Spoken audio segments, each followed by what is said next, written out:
Bien, buenas tardes, hermanos. Una vez más estamos aquí delante de ustedes para presentar el mensaje de la palabra de Dios. Yo les invito a orar por un momento donde quiera que usted se encuentre. Tome una pausa por un momento y oremos, ore junto con nosotros.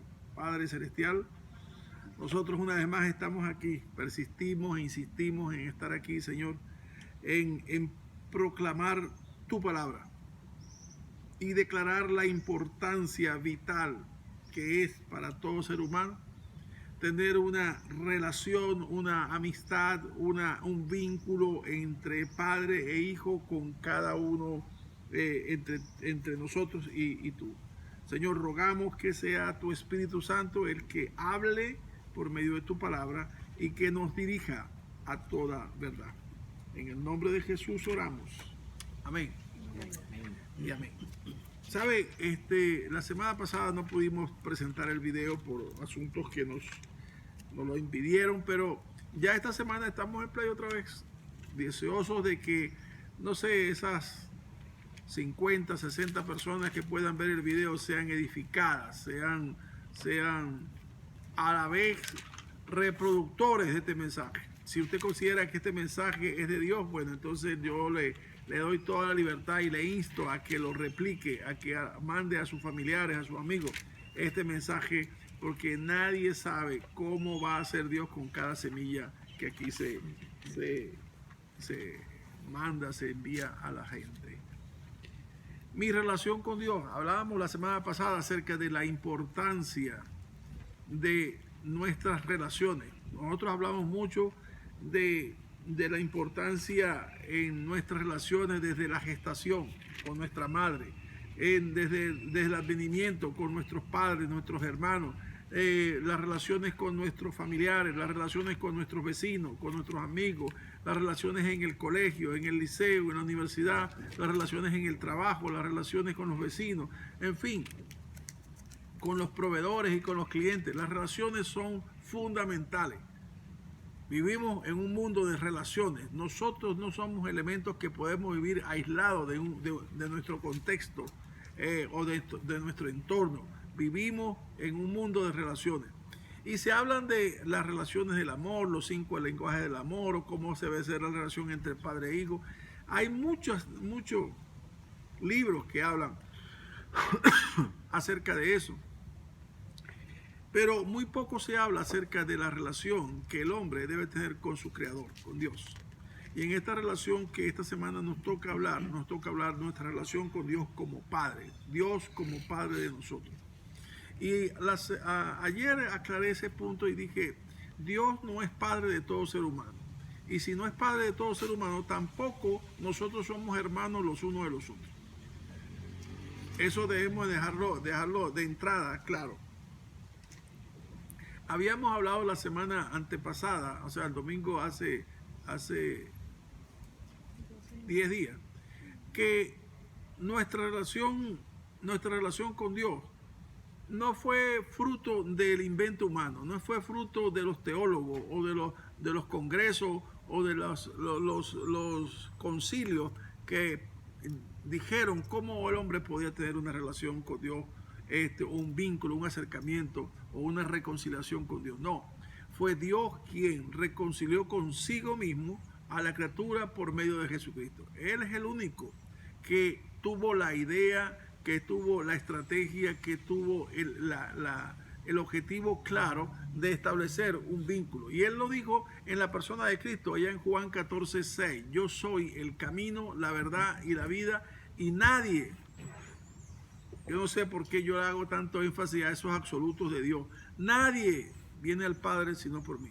Quizás será porque la gente, el ser humano siempre buscarle, ¿cómo se llama?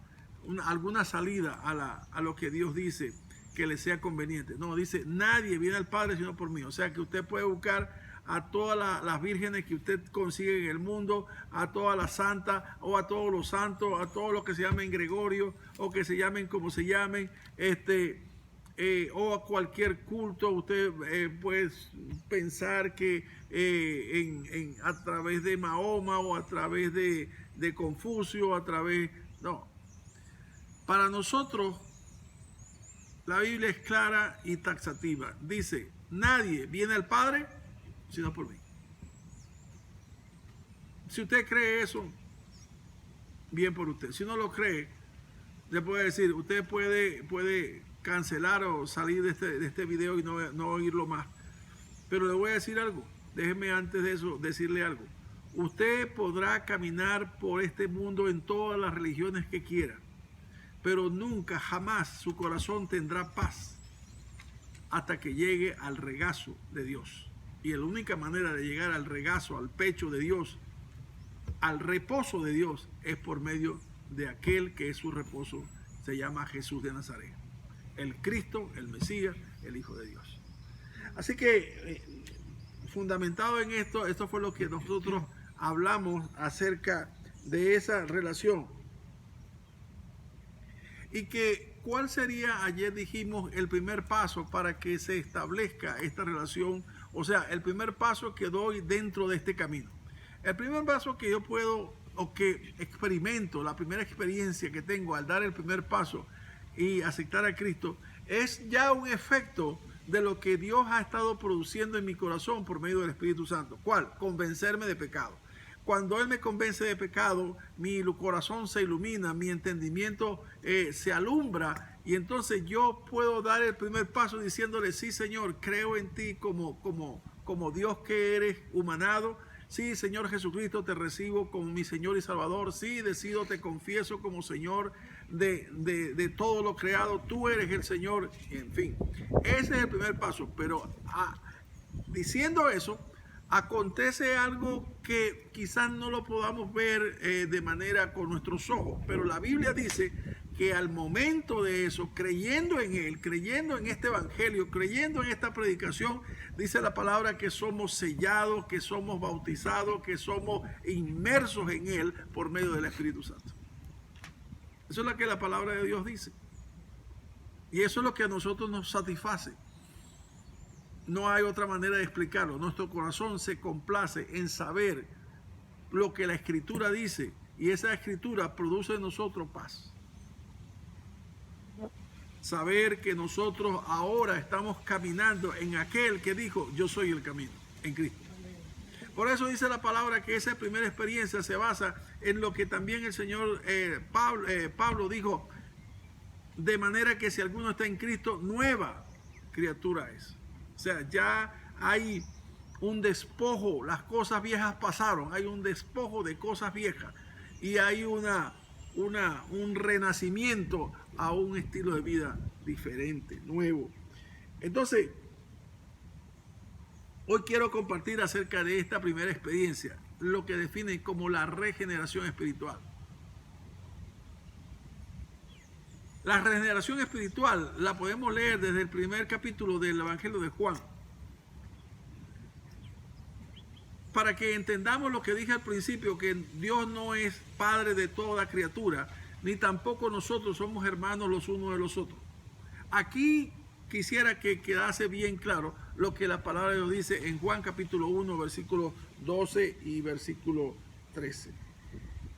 Mas a todos los que le recibieron, a los que creen en su nombre, les dio potestad de ser hechos hijos de Dios, los cuales no son engendrados de sangre, ni de voluntad de carne, ni de voluntad de varón, sino de Dios.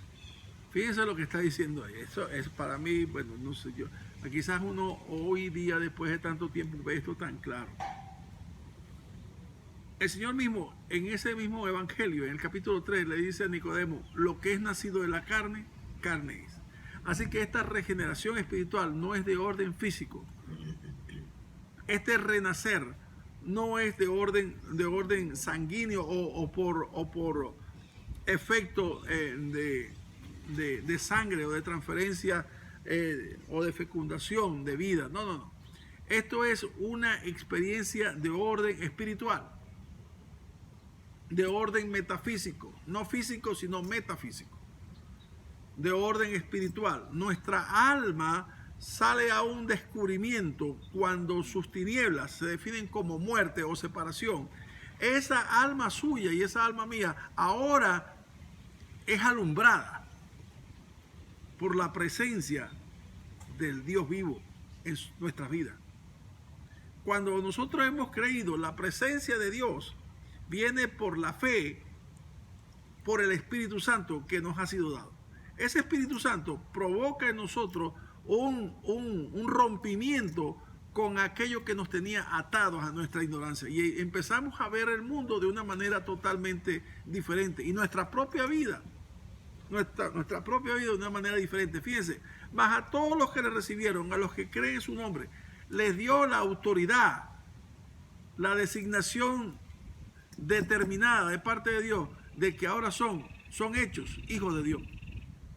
Y que quede claro que no es por voluntad de una etnia, ni por la trascendencia, porque son hijos de Abraham, o porque son israelitas, o porque vienen de alguna sangre o carne. No, ni por algún varón o por algún patriarca. No, sino dice por voluntad de Dios. Y eso encierra una doctrina que es importante que nosotros señalemos.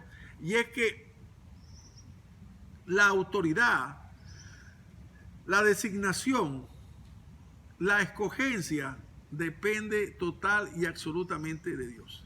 Porque no es por voluntad de hombre, sino por voluntad de Dios. Hay muchos pasajes que podemos aún añadir a este, es decir, cuando la luz vino al mundo, los hombres aborrecieron la luz, amaron más las tinieblas porque sus obras eran malas. Nunca nosotros buscamos a Dios, Dios nos buscó a nosotros. Nunca ninguno de nosotros, de los seres humanos, subimos al cielo para ver dónde está Dios. No, Dios bajó del cielo para ver cómo estábamos nosotros y para sacarnos de la condición en que estábamos. Otro pasaje que quiero compartir con ustedes está en Juan 6:44. Ninguno puede venir a mí si el Padre que me envió no le trajere, y yo le resucitaré en el día postrero. Óigame que dice ahí, ninguno, ni siquiera uno. No hay quien pueda decir, tú eres el Señor. Si yo digo, tú eres el Señor, o cuando yo dije, tú eres el Señor, era porque Dios me estaba guiando a decir, di, tú eres el Señor. Ninguno viene a mí si el Padre no le trajera. También el Señor dijo así, todos los que me diste, ninguno se perdió. O sea, quiere decir que Dios le delegó a Jesucristo esa conversión de dar vida, o esa facultad de dar vida a los que estábamos muertos por medio de su voluntad. Dice que todas las cosas las puso delante de él. Y allá en el capítulo 17 dice, te doy gracias, porque me has dado la potestad de dar vida.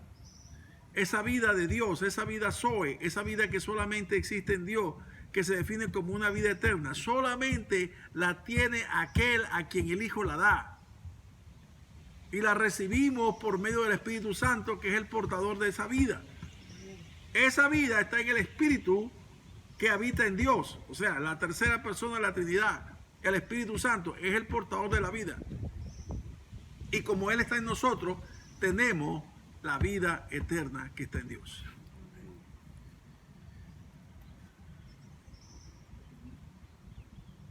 Cuando el Señor aclara esto, le habla a Nicodemo, allá en el capítulo 3, versículos 6, 7. Lo que es nacido de la carne, carne es, y lo que es nacido del Espíritu, Espíritu es. No te maravilles que te dije, os es necesario nacer de nuevo. Y el verso 11. De cierto te digo, que lo que sabemos hablamos, y lo que hemos visto testificamos, y no recibís vuestro testimonio. No reciben nuestro testimonio, no creen a lo que nosotros anunciamos, pero hay otros que sí creen. Cuando usted lee el capítulo 10 de Juan, usted dice que el Señor habla a las ovejas, pero las que son suyas, llama a las ovejas, pero las que son suyas atienden a la voz de Él. No atienden a la voz del extraño, porque no reconocen la voz del extraño, sino de aquel que es su pastor. Por eso es que nosotros no comulgamos en otra fe, solamente en aquella donde Cristo es Señor y donde Cristo es Dios manifestado en carne. Ahí es donde nosotros comulgamos y creemos creemos por la fe de que nosotros ahora tenemos una dimensión de vida diferente. No somos diferentes en la carne a los demás ciudadanos que vivimos en esta ciudad. No, no somos diferentes. Pasamos por el mismo tráfico, pasamos por las mismas necesidades, pasamos por las mismas vicisitudes, por todo nos acompaña a nosotros. Pero hay una condición diferente en cada uno de nosotros. Dice que a los que le recibieron y a los que creen en su nombre, Dios les dio la potestad de ser hechos hijos suyos. No es por voluntad de sangre, no es por voluntad de varón, sino por voluntad de Dios. Todos los que hemos llegado a Cristo, no llegamos a Cristo por nuestras propias expensas, sino que Dios nos trajo a Él. Así que esa experiencia se llama nacer de nuevo. Nacer de nuevo es la primera experiencia que se experimenta, valga la redundancia, vivimos al nosotros dar el primer paso en el camino hacia Cristo, en el camino hacia Dios por medio de Cristo. Lo segundo que quisiera compartir con ustedes está en Pedro, y creo que voy a quedarme aquí en este trozo de Pedro. Es tremendamente doctrinal. Vamos a escuchar a 1 de Pedro 1, 22 al 25. Habiendo purificado vuestras almas por la obediencia a la verdad, mediante el Espíritu, para el amor fraternal no fingido, amaos unos a otros entrañablemente de corazón puro, siendo renacidos no de simiente corruptible, sino de incorruptible, por la palabra de Dios que vive y permanece para siempre. Porque toda carne es como hierba, y toda la gloria del hombre como flor de la hierba. La hierba se seca y la flor se cae, mas la palabra del Señor permanece para siempre. Y esta es la palabra que por el Evangelio os ha sido anunciada. Fíjense esto, ¿no? A mí me encanta este pasaje de Pedro, cómo enseña que nosotros, así como tuvimos la experiencia de nacer en la carne, ¿verdad? Y fuimos concebidos en el vientre de nuestra madre, y fuimos dados a luz en un día determinado. Bueno, de la misma manera como actuó el óvulo y el espermatozoide, de la misma manera actúa el Espíritu Santo y la palabra. La semilla es la palabra y el Espíritu Santo es el agente que hace el destapar aquella palabra, aquella semilla, el que hace que aquella semilla se transforme en carne, se transforme en vida, se transforme en luz, se transforme en algo que nosotros no entendemos cómo sucede, pero sucede. Porque somos objeto de esa experiencia extraordinaria, milagrosa, maravillosa y divina. ¿Cuál? Que podamos entender por medio de la palabra lo que Dios quiso decir para nosotros cuando nos llamó a su redil. Que podamos ver realmente la gloria de Dios en la persona de Cristo. Que podamos entender que sin Cristo nosotros estamos separados de Dios y no hay relación con Dios sino por medio de Jesucristo. Que podamos ahora tener una esperanza de gloria que antes no teníamos, ni nos imaginábamos que podíamos tener. Todas esas cosas suceden progresivamente y Dios progresivamente se va revelando al hombre, pero ahí está el primer paso. ¿Cuál? El nacer de nuevo, tanto por el agua, que es la palabra, como por el Espíritu. Dice que habiendo purificado las almas a la obediencia a la verdad por el Espíritu Santo. Y también dice que no sois renacido de simiente corruptible como el óvulo o el espermatozoide. No es de ese orden vuestro renacer, sino por la palabra de Dios que vive y permanece para siempre. La palabra de Dios es la que dice la palabra. La fe viene por el oír y el oír la palabra de Dios. La palabra de Dios es la semilla de Mateo 13, cuando el sembrador salió a sembrar. La palabra de Dios es la que ha sido sembrada en nuestros corazones, pero el Espíritu Santo es el que revela la palabra. Porque la palabra la leen los curas, la palabra la leen los mormones, la palabra la leen los testigos de Jehová, la palabra la lee cualquier gente en la calle y no produce nada. La misma palabra. Pero cuando Dios llama a lo suyo, hace que esa palabra, ¡plum!, brote, se transforme en vida, en redención, en perdón, en entender realmente que nuestra vida ahora está en Cristo. Eso es lo hermoso de esta experiencia. Y dice al final, hace un paréntesis para decir cuál es la vida, el ciclo de la vida del hombre. Dice, porque la carne, la vida del hombre es como la hierba, y la gloria del hombre como la flor de la hierba. Se seca la hierba y la flor se cae. Pero el que dice, más la palabra del Señor permanece para siempre.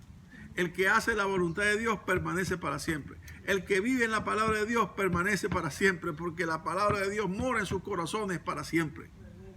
Esa es la transformación que hay. Esa es la primera experiencia. Si no la ha entendido, quizás va a dilatar un poco de tiempo, pero lo importante es que lo va a entender. Yo espero que esta palabra le sirva ahí donde usted está y que Dios añada bendición a cada una de estas palabras. Acuérdese, la primera experiencia que tengo que vivir al tomar el camino de Cristo es el renacer, el nacer de nuevo. No por medio de sangre ni de carne, sino por la voluntad de Dios, quien me trajo a Cristo, y por la misma voluntad de Dios me hace renacer por medio de la palabra y por medio de su Espíritu Santo. Quiera Dios añadir bendición, y si usted quiere en este momento decirle a Cristo, yo quiero nacer de nuevo, dígale ahí, yo quiero nacer de nuevo, necesito nacer de nuevo. Entonces ore conmigo, déjeme guiarle en esta oración, permítame. Amado Dios, he entendido tu palabra, tú te has revelado a mi vida, y en esta hora yo recibo, por la fe, recibo ese don tuyo, ese regalo tuyo, esa gracia tuya, de ver al Señor Jesucristo como mi Señor y mi Salvador. Lo recibo en esta hora. Le pido que venga a mi vida. Abro mi corazón para que Él venga a mi vida y sea mi Señor y mi Salvador.